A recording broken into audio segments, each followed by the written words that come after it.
రేపు కాంగ్రెస్ శాసనసభాపక్షం సమావేశం కానుంది. దీనికి సంబంధించి మరిన్ని వివరాలు మా ప్రతినిధి తిరుపాల ప్రత్యక్ష ప్రసారం ద్వారా అందిస్తారు.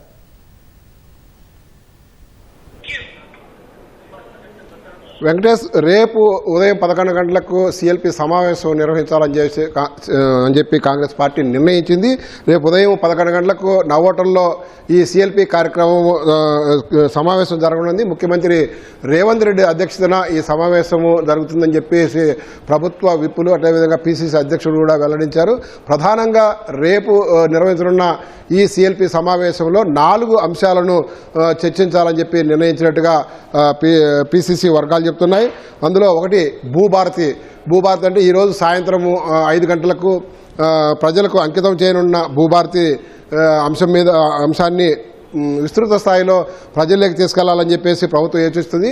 అందుకు సంబంధించి కాంగ్రెస్ ఎమ్మెల్యేలు కానీ ఎమ్మెల్సీలు కానీ ఏ విధంగా ఈ కార్యక్రమాన్ని జనాలే తీసుకెళ్లాలా, గతంలో ధరణి పోర్టల్తో ఎలా ఇబ్బంది పడ్డారు, ఆ ఇబ్బందులన్నీ అధిగమించి ఇప్పుడు భూభారతి పోర్టల్ని తీసుకొస్తున్నారు, భూభారతి చట్టాన్ని తీసుకొస్తున్నారు. ఈ 2 అంశాల ద్వారా ఏ విధంగా ప్రభుత్వానికి ఏ విధంగా ప్రజలకు సంబంధించిన అంశాలన్నీ కూడా అవన్నీ కూడా పరిష్కారం కానున్నాయి. తదితర అంశాలన్నింటి కూడా విస్తృతంగా జనంలోకి తీసుకెళ్లాలని చెప్పేసి నిర్ణయించారు.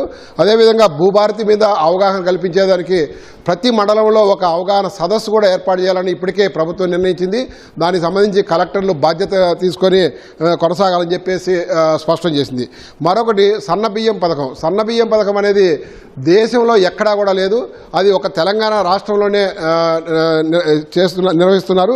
ఈ సన్నబియ్యం పథకము వల్ల దాదాపు ప్రభుత్వం మీద ఆర్థిక భారం పడినప్పటికి కూడా సన్నబియ్యం పథకాన్ని కొనసాగించాలని చెప్పేసి ప్రభుత్వం నిర్ణయించింది. దాదాపు 13,000 కోట్ల రూపాయలు ఈ సన్నబియ్యం పథకానికి ఏడాదికి ఖర్చు పెడుతున్నట్టుగా ప్రభుత్వ వర్గాలు వెల్లడిస్తున్నాయి. దీనికి సంబంధించి కూడా పూర్తి స్థాయిలో ప్రభుత్వం ప్రచారం చేసుకోలేకపోతుంది. దానిని ప్రజల్లోకి తీసుకెళ్లేదానికి పార్టీ ఎమ్మెల్యేలు ఎమ్మెల్సీలు అందరూ కూడా పార్టీకి సంబంధించిన నాయకులందరూ కూడా కృషి చేయాలా, విస్తృతంగా జనంలోకి తీసుకెళ్లాలని చెప్పేసి పార్టీ భావిస్తుంది.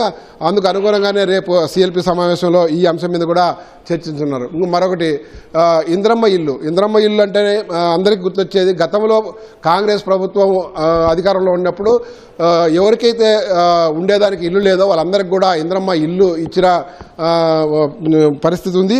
ఇప్పుడు కూడా ఎవరికైతే రాష్ట్రంలో ఇల్లు లేవో ఆ ఇల్లు లేని వాళ్ళందరికీ కూడా ఇంద్రమ్మ ఇల్లు ఇచ్చేదానికి ఇప్పటికే నిర్ణయం తీసుకున్నారు. ప్రతి నియోజకవర్గంలో 3,500 ఇల్లు ఈ సంవత్సరంలో ఇవ్వాలని చెప్పేసి నిర్ణయం తీసుకున్నారు. మొట్టమొదటి ప్రాధాన్యత అంశంగా అంటే ఎవరికైతే స్థలాలు ఉండి ఇల్లు లేవో వాళ్ళకి స్థలం ఉన్న వాళ్ళకు ఇల్లు మంజూరు చేయాలని చెప్పి నిర్ణయించారు. ఆ విధంగా మొత్తం కూడా ఇప్పటికే దరఖాస్తులన్నీ కూడా చేసుకున్నారు. వాటికి సంబంధించి స్క్రూటినీ కూడా కొనసాగుతుంది. ఈ అంశాన్ని కూడా పూర్తి స్థాయిలో క్షేత్రస్థాయికి తీసుకెళ్లాలని చెప్పేసి భావిస్తున్నారు. గతంలో బీఆర్ఎస్ ప్రభుత్వము 10 సంవత్సరాలు ఉన్నప్పటికి కూడా ఈ గృహాలకు సంబంధించి పూర్తి స్థాయిలో ఎవరికి కూడా ఇవ్వలేదు. ఒకవేళ కొన్ని నిర్మాణం చేసినప్పటికి కూడా పంపిణీ చేయలేదని చెప్పి ఆరోపిస్తున్నారు. కానీ కాంగ్రెస్ ప్రభుత్వంలో ఎవరికైతే ఇల్లు లేవో నిరుపేదలైన వాళ్ళందరికీ కూడా అర్హులైన అందరికీ కూడా ఇంద్రమ్మ ఇల్లు ఇవ్వాలని చెప్పేసి ప్రభుత్వం భావిస్తుంది. కాబట్టి ఈ పథకానికి సంబంధించి కూడా ప్రతి గడపకు విస్తృతంగా ప్రచారం చేయాలని చెప్పేసి భావిస్తుంది. అందుకు సంబంధించి కూడా రేపు సిఎల్పి సమావేశంలో చర్చించింది. మరొక కార్యక్రమము ఎస్సీ వర్గీకరణ. దాదాపు 3 దశాబ్దాల నుంచి కూడా ఎస్సీ వర్గీకరణకు సంబంధించి పెండింగ్ పడతా వచ్చింది.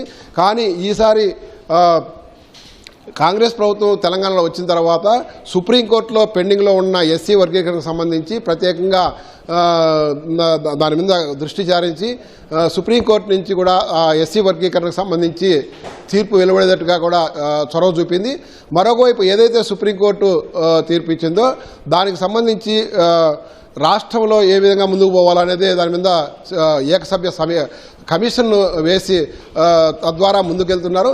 ఇప్పటికే ఎస్సీ వర్గీకరణకు సంబంధించి బిల్లు ఆమోదం చెంది ఈ నెల 8వ తేదీన గవర్నర్ కూడా అందుకు ఆమోదం తెలిపారు. ఈవేళ దానికి సంబంధించిన ఎస్సీ వర్గీకరణకు సంబంధించిన జీవో కూడా జారీ అయింది. ఇది కూడా చారిత్రాత్మకమైన నిర్ణయంగా ప్రభుత్వం భావిస్తోంది. ప్రతిష్టాత్మకంగా తీసుకున్న ఈ అంశాన్ని విస్తృతంగా జనాలు తీసుకెళ్లాలి. ఎస్సీ వర్గీకరణ వల్ల ఎస్సీలకు ఏ విధంగా లబ్ధి చేకూరుతుంది, ఏ వర్గాలకు లబ్ధి చేకూరుతుంది తదితర అంశాలన్నింటినీ కూడా క్షేత్రస్థాయికి తీసుకెళ్లాలని చెప్పేసి భావిస్తున్నారు. అందువలన రేపు జరగనున్న సిఎల్పి సమావేశంలో ఎస్సీ వర్గీకరణకు సంబంధించి కూడా చర్చించనున్నారు. ఈ 4 అంశాలు కాకుండా మరికొన్ని ఇంపార్టెంట్ ముఖ్యమైన అంశాలు కూడా చర్చించే అవకాశం ఉంది. 42% బీసీ వర్గాలకు రిజర్వేషన్ కావచ్చు, కులగణన కావచ్చు,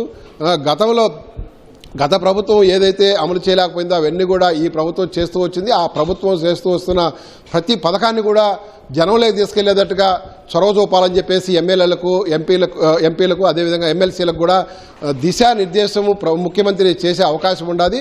దీనికి సంబంధించి రేపు ఉదయం 11 గంటలకు నవోటల్లో జరగనున్నది. దానికి సంబంధించి ఇప్పటికే ప్రభుత్వ విప్పులు 4 కూడా ఆ ఎమ్మెల్యేలకు ఎమ్మెల్సీలకు సమాచారం అందించారు. రేపు ఖచ్చితంగా ఎమ్మెల్యేలందరూ కూడా ఎంపీలందరూ కూడా అదేవిధంగా ఎమ్మెల్సీలందరూ కూడా అందుబాటులో ఉండాలి. అందరూ కూడా ఈ సమావేశానికి హాజరు కావాలని చెప్పేసి ఇప్పటికే వాళ్ళందరినీ కూడా సమాచారం ఇచ్చారు. వాళ్ళందరూ కూడా మొత్తం రేపు హాజరయ్యే అవకాశం ఉండాలి. పిసిసి అధ్యక్షుడు కూడా మరి కొద్దిసేపటి కిందట మీడియా సమావేశంలో కూడా ఇదే అంశాన్ని ప్రస్తావించారు.